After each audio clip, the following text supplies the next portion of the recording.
गणानां त्वा गणपतिगुं हवामहे कविं कवीनामुपश्रवस्तमं ज्येष्ठराजं ब्रह्मणां ब्रह्मणस्पत आनः शृण्वन्नोतिभिः सीदसादनं श्रीमहागणाधिपतये नमः। सदाशिवसमारम्भां शङ्कराचार्यमध्यमाम् अस्मदाचार्यपर्यन्तां वन्दे गुरुपरम्पराम्। श्रुतिस्मृतिपुराणानाम् आलयं करुणालयं नमामि भगवत्पादशङ्करं लोकशङ्करं। नारायणं नमस्कृत्य नरं चैव नरोत्तमं देवीं सरस्वतीं व्यासं ततो जयमुदीरयेत्। జయ గురుదేవ్. 19వ శ్లోకం చదువుతున్నాము. చదువుదాం శ్లోకం. తస్మాదసక్తః సతతం కార్యం కర్మ సమాచర అసక్తో హ్యాచరన్ కర్మ పరమాప్నోతి పూరుషః. సో ముందేమో ముందు గడిచిన 2 శ్లోకాల్లోనూ ఆత్మజ్ఞానికి కర్మ లేదు అని చెప్పాడు. అంటే అతనికి చేసి పొందవలసినది ఏమీ ఉండదు. ముందు శ్లోకంలో నైవ తస్య కృతానార్థః నాకృతేనేహ కశ్చన. అతను చేసి పొందవలసింది కృతేన అర్థః అంటే చేసి సంపాదించవలసినది. అది లౌకికమైనది కావచ్చు, అలౌకికమైనది కావచ్చు, పుణ్యము కావచ్చు, ఏదైనా సరే అది లేదు. చేసి పొందవలసినది లేదు. అలాగే చేయకపోతే వచ్చే ప్రత్యవాయము లేదు. చేయకపోతే పాపం వస్తుంది, అటువంటిది ఏమీ లేదు. నచ అస్య సర్వభూతేషు కశ్చిత్ అర్థ వ్యపాశ్రయ. ఎవరి మీద కూడా ఒక రకమైనటువంటి మానసిక దాన్ని ఏమంటారు డిపెండెన్స్ లేదు, సైకలాజికల్ డిపెండెన్స్ లేదు. ఒక జీవుని మీద ఏ జీవుని మీద కూడా ఏ రకమైనటువంటి సైకలాజికల్ డిపెండెన్స్ లేదు. అందుకని అతను చేయవలసినది ఏమీ లేదు. కానీ నువ్వైతే నత్వం ఏతస్మిన్ సర్వతః సంప్లుతోదక స్థానీయే సమ్యక్ దర్శనే వర్తసే. నీకైతే ఆ సమ్యక్ దర్శనము లేదు. అంటే నేను కర్తను కాను, ఇక్కడ నేను నాది అనేది కల్పితమే కానీ యథార్థము కాదు అనేటటువంటి సమ్యక్ దర్శనము లేదు. ఆ సమ్యక్ దర్శనానికి సర్వతః సంప్లుతోదకము అని దానికి ఎనాలజీ చెప్పారు, దృష్టాంతం చెప్పారు. అంటే నదిలో ఉండే లాభము వర్సెస్ నూతిలో ఉండే లాభం. సో నూతిలో ఉండే బావి తవ్వడం వలన ఏ లాభములు దొరుకుతాయో అవి నదిలో కూడా దొరుకుతాయి. అవి నదిలో అంతర్గతమై ఉంటాయి. అదేవిధంగా చిన్న చిన్న లౌకికమైనటువంటి విషయంలో వచ్చే ఆనందము అది ఆత్మజ్ఞానము వలన కలిగే ఆనందంలో అంతర్గతమై ఉంటుంది. ఆత్మజ్ఞానం వల్ల కలిగిన ఆనందము అంతకంటే 1000 రెట్లు 10,000 రెట్లు గొప్పది. సో చిన్న చిన్న ఆనందాలు ఆ పెద్ద ఆనందంలో అంతర్గతమయ్యే ఉంటాయి. సో అందుకని ఏది కావాలి అనే చాయిస్ ఉంటే ఆత్మజ్ఞానమునే కోరుకుంటాం మంచిది అనే ఉద్దేశంలో 2వ అధ్యాయంలో ఆ దృష్టాంతం చెప్పారు. సో కానీ అర్జునుడికి నీకు అటువంటి సమ్యక్ దర్శనము ఇంకా నీ బుద్ధిలో నిలబడలేదు. కావున నువ్వైతే తస్మాత్ అసక్తః సతతం కార్యం కర్మ సమాచర.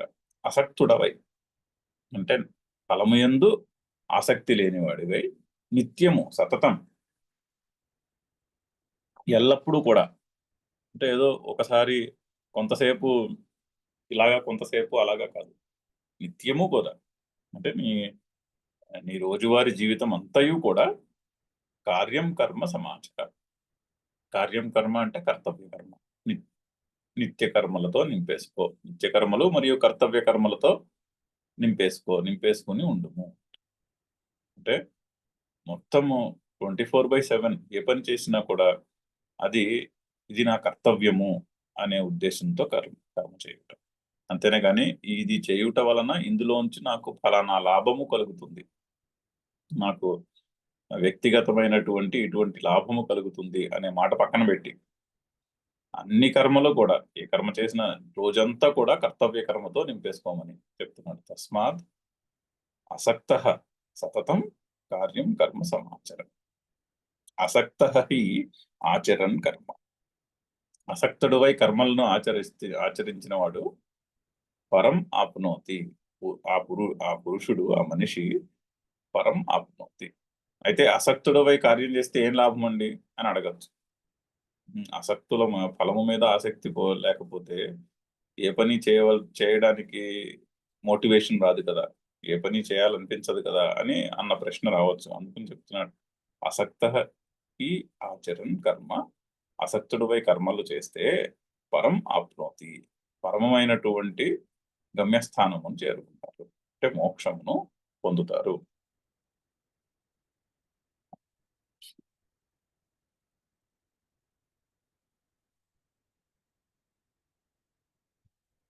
అని అర్థం.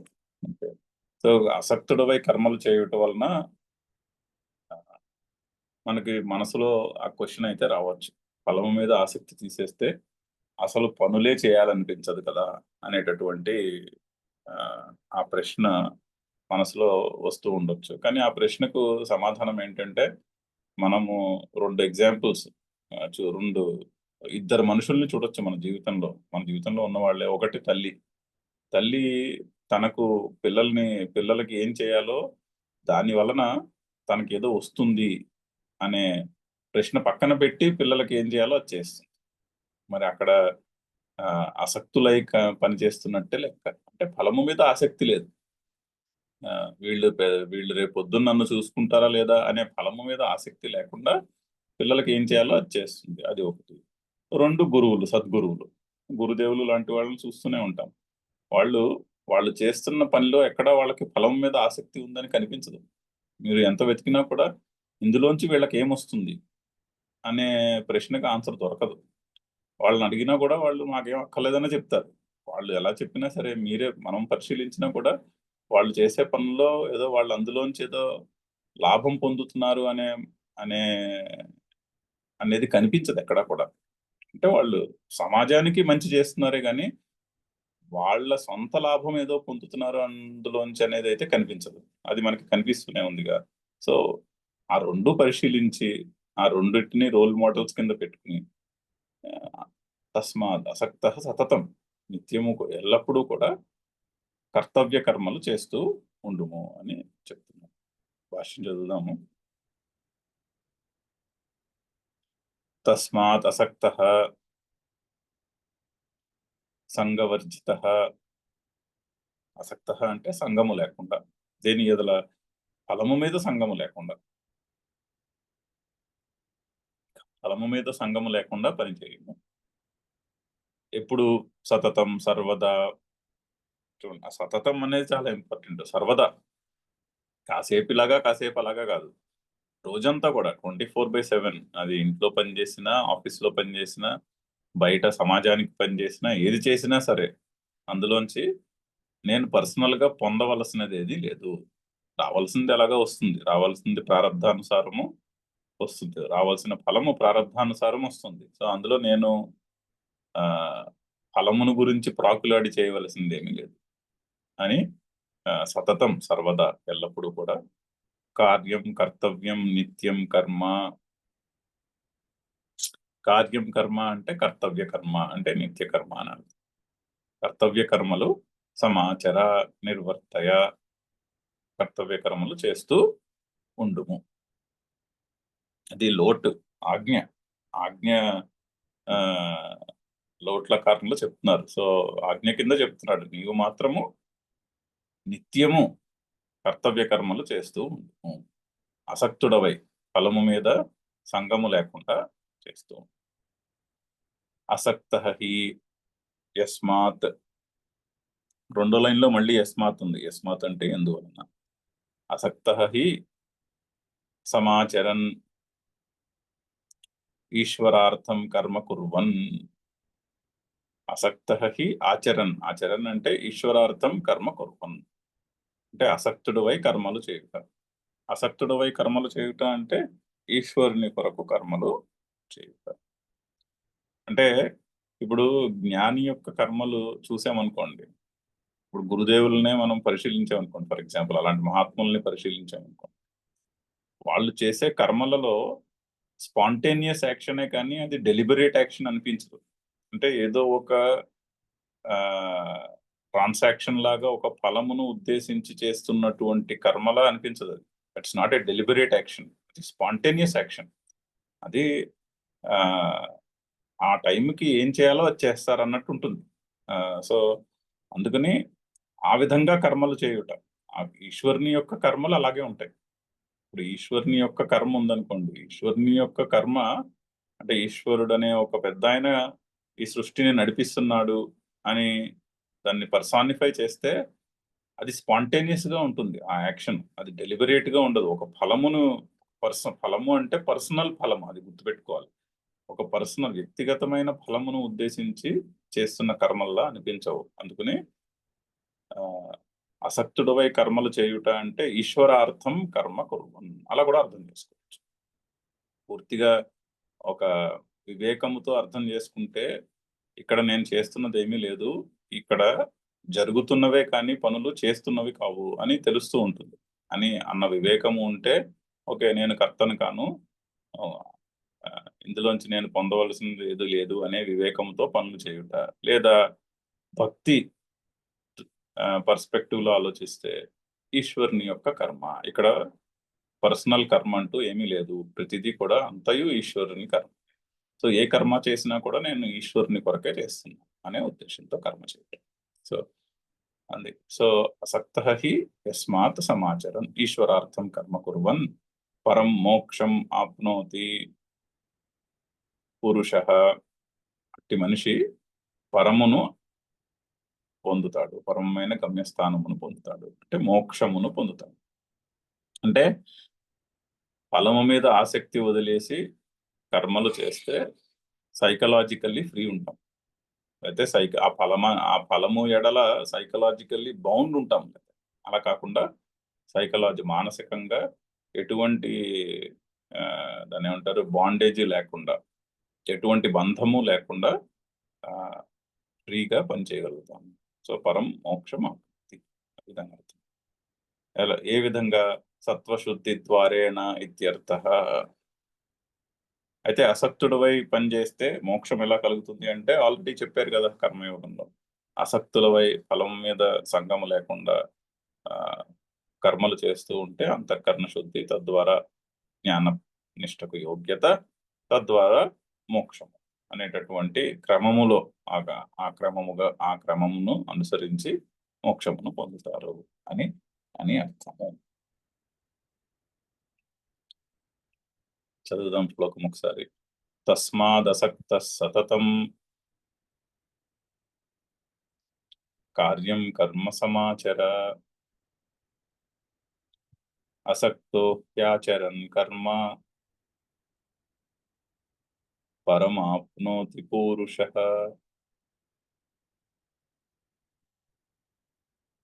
కర్మణైవ హి సంసిద్ధిం ఆస్థితా చరకాదయః లోక సంగ్రహమేవాపి సంపశ్యన్ కర్తుమర్హసి.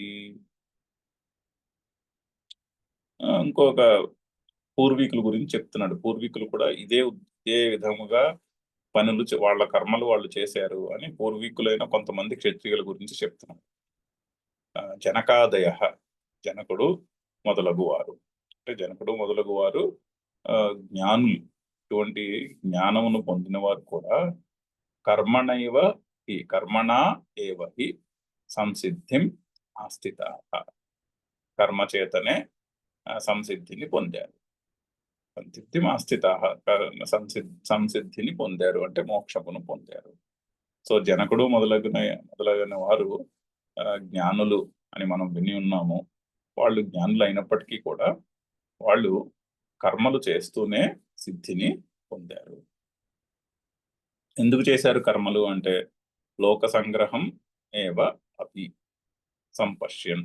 సో వాళ్ళు జ్ఞానులు అనుకుంటే వాళ్ళు లోక సంగ్రహం గురించి పనులు చేశారు అని చెప్పుకోవాల్సి వస్తుంది. ఒకవేళ వాళ్ళు జ్ఞాననిష్టలో ఉండకపోతే కర్మయోగం చేసి సంసిద్ధిని పొందారు. కర్మయోగం అంటే అసక్తులై ఫలం మీద ఆసక్తి లేకుండా లోక సంగ్రహం గురించి కర్మలు చేసి తద్వారా అంతఃకరణ శుద్ధి, తద్వారా జ్ఞానప్రాప్తి, తద్వారా మోక్షము అనే క్రమము ద్వారా వాళ్ళు మోక్షమును పొందారు. సో వాళ్ళు ఐదర్ జ్ఞానులై ఉన్న జ్ఞాననిష్టలో ఉంటూ లోక సంగ్రహం గురించి వాళ్ళు చేయాల్సింది ఏం లేదు, కానీ లోక సంగ్రహం గురించి, ఇతరుల యొక్క మంచి గురించి, జనుల యొక్క మంచి గురించి కర్మలు చేస్తూ ఉన్నారు అలా అనుకోవచ్చు. లేదా వాళ్ళు కూడా నీలాగే జ్ఞాననిష్టలో లేకుండా నేను కర్తను అన్నటువంటి బుద్ధి నిశ్చయం లేనివారైతే అప్పుడు కర్మయోగమును అనుష్ఠానం చేశారు. అప్పుడు వాళ్ళు ఇది తెలుసుకుని ఓకే, ఆసక్తులవై ఫలము మీద ఆసక్తి లేకుండా జనుల యొక్క మంచి గురించి, అందరి మంచి గురించి పనులు చేసి కర్మలు వాళ్ళ కర్తవ్య కర్మలు చేస్తూ ఉండి తద్వారా అంతఃకరణ ప్రాప్తి, తద్వారా జ్ఞాన ప్రాప్తి అనే మార్గము ద్వారా మోక్షమును పొందారు అని అని మనం అనుకోవాలి. సో నువ్వు కూడా లోక సంగ్రహమేవాపి సంపశ్యన్, లోక సంగ్రహమును దృష్టిలో పెట్టుకుని, లోక సంగ్రహం ఏవా సంపశ్యన్ దాన్ని దృష్టిలో పెట్టుకుని కర్మలు కర్తుం అర్హసి, కర్మలు చేస్తూ ఉండడానికి అర్హుడవు. సో ఒకవేళ నువ్వు జ్ఞానివే అనుకుందాం, పోనీ నీకు జ్ఞానం అర్థమైపోయింది అనుకున్నాం, అప్పుడు కూడా నువ్వు క్షత్రియుడు అనే డ్యూటీలో ఉన్నావు కదా, మరి ప్రారంధం అది ప్రారంధ కర్మము అంటే ఏ వర్ణమునకు చెందిన వాడము అనేది అది ప్రారంధం. నీ ప్రారంధం ద్వారా సన్యాసి అయి పుట్టి సన్యాసాశ్రమం పుచ్చుకుని ఉంటే చిన్నప్పుడే అది వేరు పరిస్థితి. కానీ ఒకవేళ నువ్వు జ్ఞానివయ్యి ప్రారంధానుసారము క్షత్రియునిగా పుట్టుంటే అప్పుడు ప్రారంధము నీ చేత యుద్ధాది కర్మలు చేయిస్తుంది. ఎందుకు చేయిస్తుంది? లోక సంగ్రహం గురించి ప్రారంధము నీ చేత ఆ కర్మలు చేయిస్తుంది. సో అందుకని లోక సంగ్రహాన్ని నువ్వు జ్ఞానివైనప్పటికీ కూడా ఒకవేళ లోక సంగ్రహమును దృష్టిలో పెట్టుకుని నీవు చేయవలసినటువంటి కర్మలు చేయాలే, కానీ నేను ఇవన్నీ వదిలేసి అక్కడెక్కడికో వెళ్ళిపోయి సన్యాసం పుచ్చుకుంటానంటే కుదరదు అని. అంటే కుదరదు అంటే సన్యాసం పుచ్చుకోవడం వల్ల లాభం ఏమీ ఉండదు అని అర్థం. సో జనకాదులను దృష్టిలో పెట్టుకుని వాళ్ళు ఐదర్ జ్ఞానులైతే జ్ఞాననిష్టలో ఉంటూ లోక సంగ్రహం గురించి పనిచేశారు. ఒకవేళ జ్ఞానులు కాదనుకుంటే వాళ్ళు ఆసక్తులై లోక సంగ్రహం గురించి కర్మలు చేస్తూ ఉన్నారు. అలాగే నీవు కూడా జ్ఞానివైనప్పటికీ కూడా లోక సంగ్రహాన్ని దృష్టిలో పెట్టుకుని ఆసక్తుడవై కర్మలు చేస్తూ ఉండాలి అని క్లారిఫై చేస్తున్నాడు. అని క్లారిఫై చేసి పూర్వీకులు కూడా ఇలాగే చేశారు, ఇది నేను నీకేమి కొత్తగా చెప్పట్లేదు, ఇది వరకు వాళ్ళందరూ కూడా ఈ విధంగానే చేశారు అని పూర్వీకుల యొక్క ఎగ్జాంపుల్ కూడా చెప్తున్నాడు. చదువుదాం, భాష్యం చదువుదాము. కర్మణైవ హి యస్మాత్,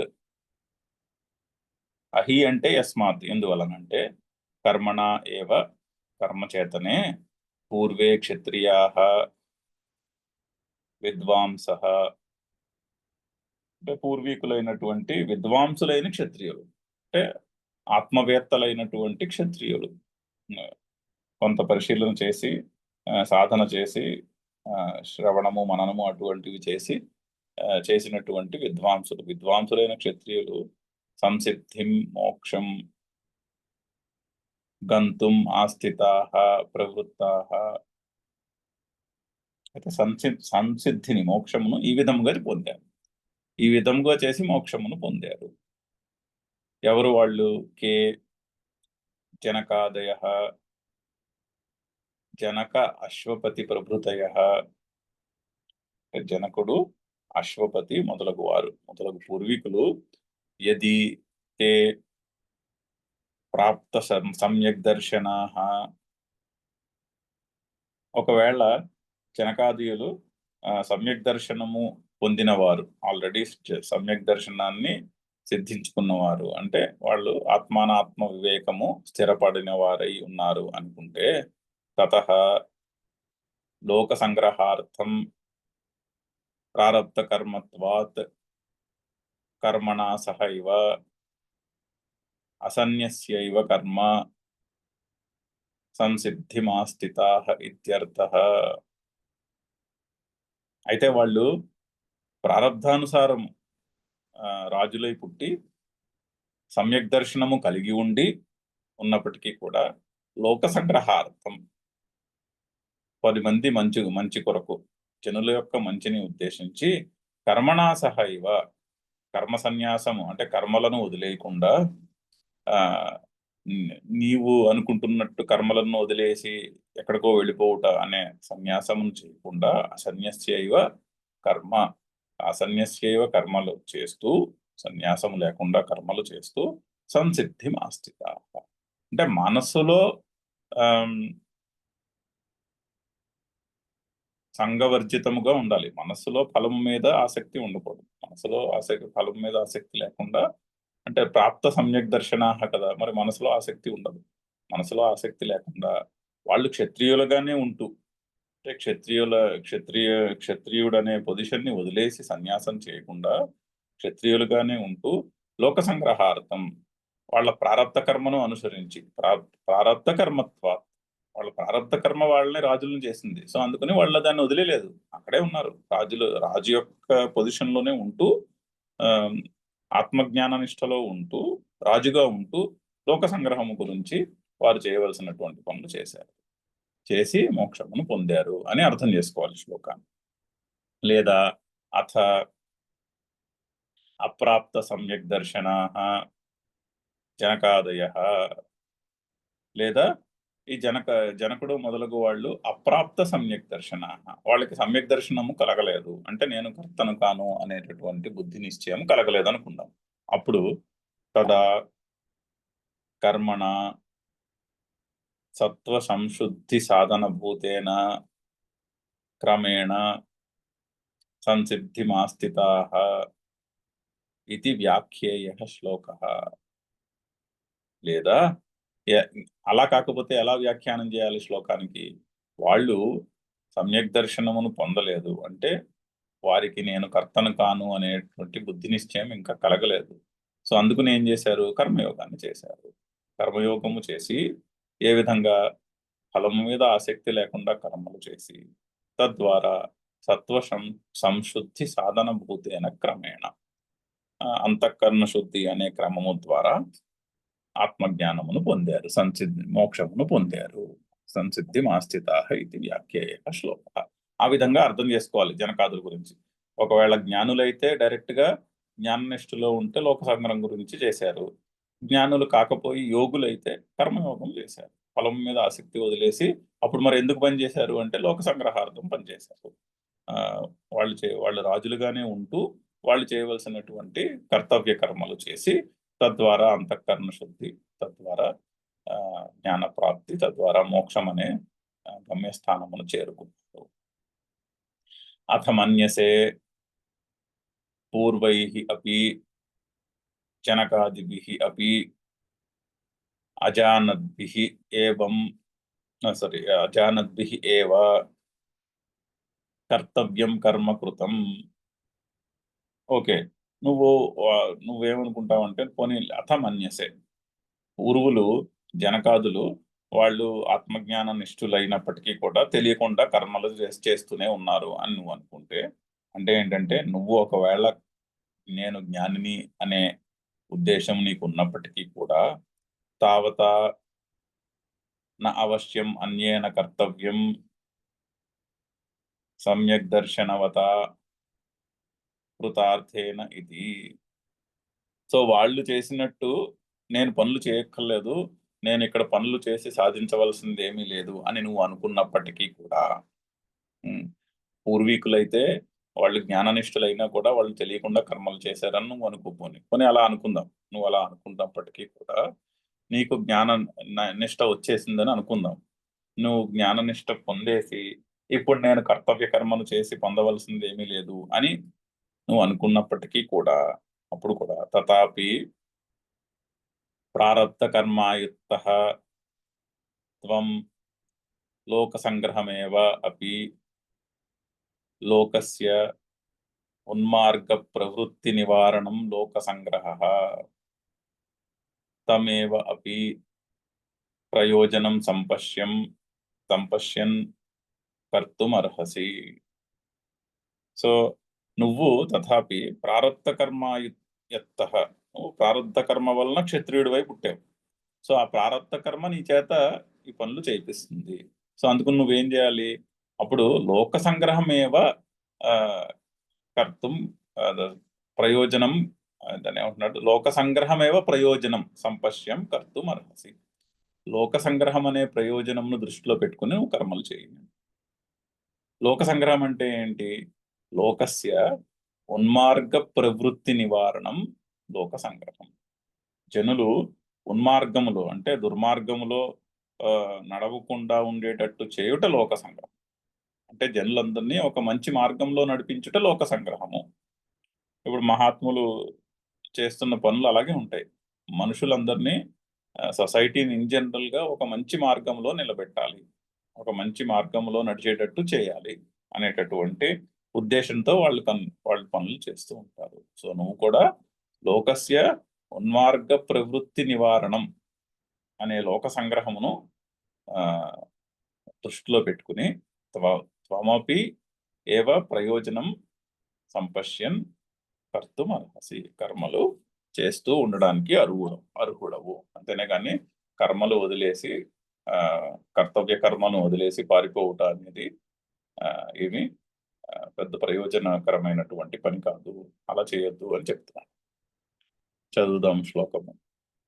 కర్మణైవ హి సంసిద్ధిం ఆస్థితా జనకాదయః లోక సంగ్రహమేవాపి సంపశ్యన్ కర్తుమర్హసి. అయితే లోక సంగ్రహం గురించి వీళ్ళు ఎందుకు చేయాలి? అసలు ఎవరు లోక సంగ్రహం గురించి పనిచేయొచ్చు అని చిన్న ప్రశ్న. ఆ ప్రశ్నకి సమాధానం, యద్యదాచరతి శ్రేష్ఠః తత్తదేవేతరో జనః సయత్ ప్రమాణం కురుతే లోకస్తదనువర్తతే. అయితే లోక సంగ్రహం కః కర్తుమర్హతి కథంచ ఇత్యుచ్యతే. అయితే లోక సంగ్రహం చేయడానికి ఎవరు అర్హులు? అర్హుడైన వాడు ఏ విధంగా లోక సంగ్రహం గురించి చేస్తాడు, పనులు చేస్తాడు అని ప్రశ్న, చిన్న ప్రశ్న. మరి లోక సంగ్రహం గురించి జనకాదులు కర్మ చేశారంటున్నారు కదా. సో అయితే ఈ లోక సంగ్రహం గురించి చేయడం అంటే ఏమిటి? ఎవరు చేస్తారు, ఎలా చేస్తారు అనేటటువంటి చిన్న ప్రశ్నకి సమాధానం. యత్ యత్ ఆచరతి శ్రేష్ఠః, యత్ యత్ ఆచరతి శ్రేష్ఠః తత్ తత్ ఏవ తరః తత్తదేవేతరో జనాః. తత్తత్ ఏవ ఇతరః జనః. అది తత్ తత్ ఏవ ఇతరః. సో ఏవ ప్లస్ ఇతరః ఏవేతరః అయింది. సో తత్ తత్ ఏవ ఇతరః జనః సయత్ ప్రమాణం కురుతే లోకః తత్ అనువర్తతే. సో యత్ శ్రేష్ఠః యత్ యత్ ఆచరతి, శ్రేష్ఠుడు ఏదైతే చేస్తాడో, ఇతరః జనః ఇతర జనులు, తత్ తత్ ఏవ ఇతర జనులు అదే చేస్తారు. సో శ్రేష్ఠుడైన వాడు ఏం చేస్తాడో అది చాలా ఇంపార్టెంట్ సమాజంలో. శ్రేష్ఠుడైన వాడు ఏ విధంగా ప్రవర్తిస్తాడో ఇతర జనులు కూడా అలాగే ప్రవర్తిస్తారు. ఇప్పుడు శ్రేష్ఠుడైన వాడు కామ్యకర్మలనే అనుష్ఠిస్తున్నాడు అనుకోండి, ఇప్పుడు ఈరోజు సమాజంలో అలాగే కనిపిస్తారు శ్రేష్ఠులు అనబడే వాళ్ళు, పొలిటీషియన్స్, లీడర్స్, వాళ్ళందరూ కామ్యకర్మలనే చేస్తున్నారు అనుకోండి. వారి వారి సంపదలను పెంచుకునే పనులు, వారి వారి భోగములను తీర్చుకునే పనులే చేస్తున్నారు అనుకోండి, ఇతరులు కూడా అలాగే చేస్తారు. వాళ్ళు ఎలా ప్రవర్తిస్తారో సమాజంలో ఇతరులు కూడా వాళ్ళని అనుసరించి అలాగే ప్రవర్తిస్తారు. లేదా శ్రేష్ఠుడైన వాడు కామ్యకర్మలను పక్కన పెట్టి లోక సంగ్రహం గురించి, ఫలమును ఆశించకుండా లోక సంగ్రహం గురించి పనులు చేస్తూ ఉన్నారనుకోండి, జనులు కూడా అలాగే చేస్తారు. సో శ్రేష్ఠుడైన వాడు ఏ ఏ ఏ పర్స్పెక్టివ్ తో పని చేస్తాడు అనేది చాలా ఇంపార్టెంట్. నేను కర్తను కాను అనే అనే ఒక మానసిక స్థితికి చేరుకున్నాం అనుకోండి, అప్పుడు ఏం చేస్తున్నాం అనేది చాలా ఇంపార్టెంట్ అయిపోతుంది. ఎందుకంటే మనల్ని చూసి చుట్టుపక్కల వాళ్ళు అనుసరిస్తారు కూడా. సో శ్రేష్ఠుడైన వాడు ఏం పని చేస్తున్నాడు అన్నది చాలా ఇంపార్టెంట్. ఎక్కడైనా అంతే కదా, ఇంట్లో పెద్దవాళ్ళు ఏం చేస్తున్నారు అన్నది ఇంపార్టెంట్. ఆఫీస్కి వెళ్తే ఆఫీస్లో మేనేజర్లు, డైరెక్టర్లు వాళ్ళందరూ ఏ విధంగా ప్రవర్తిస్తున్నారు అనేది ఇంపార్టెంట్ అయిపోతుంది. ఎందుకంటే వాళ్ళని చూసి ఇతరులు వాళ్ళని రోల్ మోడల్ కింద పెట్టుకుని అలాగే చేస్తారు. సో వాళ్ళు అలా చేస్తున్నారంటే అది మంచిది అనే ఉద్దేశంతో మిగిలిన వాళ్ళు అలా చేస్తారు. ఇది మనం చూస్తూనే ఉంటాం.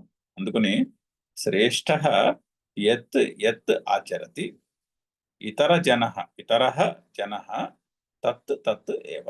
ఇతర జనులు ఆ విధంగానే చేస్తాం. సహ యత్ ప్రమాణం కురుతే. అతడు ఏదైతే ప్రమాణం కింద చేస్తాడో, అంటే అతను చేస్తున్నది ప్రమాణం అయిపోతుంది. ఇప్పుడు ఎవరైనా నన్ను నువ్వెందుకు ఇలా చేస్తున్నావు అనుకోండి, అలో పెద్ద ఆయన చూపెట్టి మహాత్ముని చూపెట్టి చూసే వాళ్ళు అలా చేస్తున్నారు కదా, సో అందుకు నేను ఇలా చేస్తున్నాను అని చెప్తారు. సహ యత్ ప్రమాణం కురితే లోక తత్ అనువర్తతే. లోకులు అదే అనుసరిస్తారు అని ఇతర జనులు అదే అనుసరిస్తాడు. సో అందుకని శ్రేష్ఠుడమైన నువ్వు అంటే, మరి అర్జునుడు రాజు కదా, నువ్వు చేస్తున్న యాక్టివిటీ రోల్ మోడల్ కింద ఉంటావు. నిన్ను చూసి 10 మంది ఇన్స్పైర్ అవ్వాలి, తర్వాత అవుతారు. అందుకని నువ్వు చేస్తున్న కర్మ ఇన్స్పైరింగ్ గా ఉండాలి నలుగురికి. అంటే ఏం చేయాలి? ఇన్స్పైరింగ్ గా ఉండాలి అంటే ఫలము మీద ఆసక్తి లేకుండా చేసే పనులు ఇతరులకు ఇన్స్పైరింగ్ గా ఉంటాయి. అంటే ఇప్పుడు ఫలము మీద ఆసక్తి లేకుండా చేసే పనులు చేసేటటువంటి గురుదేవులు వంటి మహాత్ముల్ని చేసి ఇన్స్పైర్ అవుతారా జనులు ఎక్కువ? లేదంటే బాగా సంపదలను కూడబెట్టుకున్నటువంటి ఒక బిజినెస్ మ్యాన్ నో పొలిటీషియన్ నో చూసి ఇన్స్పైర్ అవుతారా జనులు? అంటే అది ఆలోచించవలసినటువంటి క్వశ్చనే. ఏది ఇన్స్పైరింగ్ గా ఉంటుందో ఆలోచించాలి. దాన్ని ఏంటి, సూపర్ఫిషియల్ గా చూస్తే ఒక పెద్ద బిజినెస్ మ్యాన్ నో ఒక పెద్ద పొలిటీషియన్ నో చూస్తే వాళ్ళు అనుభవిస్తున్న భోగాల్ని వాటిని చూసి ఓకే అదేదో చాలా బాగుంది కదా అనిపించవచ్చు. కానీ కొంచెం జాగ్రత్తగా పరిశీలన చేస్తే మహాత్ములను అనుసరించి వారు చేసినట్టు చేయడం ఇంకా చాలా ఇన్స్పైరింగ్ గా ఉంటుందని తెలుస్తుంది కాస్త జాగ్రత్తగా పరిశీలిస్తే. సూపర్ఫిషియల్ గా ఆలోచిస్తే ఏదో వీళ్ళు చేస్తుంది చాలా బాగుంది కదా, వీళ్ళలాగా మనం కూడా బోల్డ్ అంత లగ్జరీస్ అనుభవించవచ్చు కదా అని అనిపించవచ్చు. కానీ కొద్దిగా పరిశీలన చేసి కొద్దిగా దాన్ని జాగ్రత్తగా ఆలోచిస్తే మనకే ఆన్సర్ తెలుస్తుంది. సో అందుకని శ్రేష్ఠుడు యత్ యత్ ఆచరతి ఇతర జన తత్ తత్ ఏవ. సహ ఆ శ్రేష్ఠుడు యత్ ప్రమాణం కురితే లోక తత్ అనువర్తతే. లోకులు అదే ఆచరిస్తారు. భాష్యం చదువుదాము. యద్యత్ కర్మ ఆచరతి. యద్యత్ కర్మ అంటే చెప్తున్నారు. యేషు అంటే ఏ కర్మలయందు ఆచరణ చేస్తారో ఎవరు? శ్రేష్ఠ ప్రధాన. శ్రేష్ఠుడు అంటే ప్రధానుడు, ఒక కమ్యూనిటీలో ప్రధానుడు. శ్రేష్ఠుడు ఏ కర్మలు చేస్తాడో, ఏ విధముగా కర్మలు చేస్తాడో తత్తదేవ కర్మ ఆచరతి ఇతర అన్య జన తదనుగత. సో తత్తదేవ అని ఉంది శ్లోకంలో, కర్మ ఆచరతి అని మనం పక్కన పెట్టుకోవాలి. తత్తదేవే తరో జన అంటున్నాడు కదా, తత్తద్ ఏవ ఇతర జన. సో ఆ తత్తదేవ దగ్గర కర్మ ఆచరతి అని మనము అన్వయించుకోవాలి. ఆ పదాన్ని ఇక్కడ కూడా చెప్పుకోవాలి. ఎవరు? ఇతర అన్య జన తదనుగత. ఇతరులు అదే అనుసరిస్తారు. కించ సహ శ్రేష్ఠ. ఇంకా మరియు ఏమిటంటే ఆ శ్రేష్ఠుడు యత్ ప్రమాణం కురుతే లౌకికం వైదికం వా. సో ఆ శ్రేష్ఠుడు లౌకికమైన కర్మలు చేసిన లేక వైదికమైనటువంటి కర్మలు చేసిన అవి ప్రమాణాలు అయిపోతాయి. అంటే వాళ్ళు ఎలా చేస్తారో వాటిని అనుసరిస్తూ ఉంటారు. ఇది మనం చూస్తూనే ఉంటాం. మహాత్ములను చూసి జనులు వాళ్ళు ఏ విధంగా ప్రవర్తిస్తున్నారో అటువంటి ప్రవర్తనను అలవాటు చేసుకుంటారు. లోక తద్ అనువర్తతే తదేవ ప్రమాణీకరోతి ఇత్యర్థః. సో శ్రేష్ఠుడు ఏ విధంగా తన శ్రేష్ఠుని యొక్క నడవడి ఏ విధంగా ఉంటుందో, అతడు ఏ కర్మలు చేస్తాడో, లౌకికమైనవి కానీ వైదికమైనవి కానీ, ఇతర జనులు కూడా వాటినే అనుసరిస్తూ ఉంటారు అని. అందుకని శ్రేష్ఠుడు చేసే పని ఎంతో ఇంపార్టెంట్. అందుకని నీవు శ్రేష్ఠుడు అనే పొజిషన్ లో ఉన్నావు, నువ్వు ప్రధానుడు ఈ సమాజంలో. అందుకని నీ కర్తవ్య కర్మను మాత్రం నువ్వు వదలకూడదు. నీ కర్తవ్యాన్ని నువ్వు చేయాలి. ఫలము మీద ఆసక్తి లేకుండా నీ కర్తవ్యాన్ని నువ్వు చేయాలి. అప్పుడే మిగిలిన జనులు కూడా నిన్ను చూసి ఇన్స్పైర్ అయ్యి ఆ విధంగా చేస్తారు అని ఉద్దేశం. చదువుదాము. యద్యదాచరతి శ్రేష్ఠ తత్తదేవేతరో జనః స యత్ ప్రమాణం కురుతే లోకస్తదనువర్తతే. ఓం పూర్ణమదః పూర్ణమిదం పూర్ణాత్ పూర్ణముదచ్యతే పూర్ణస్య పూర్ణమాదాయ పూర్ణమేవావశిష్యతే. ఓం శాంతి శాంతి శాంతి. హరి ఓం.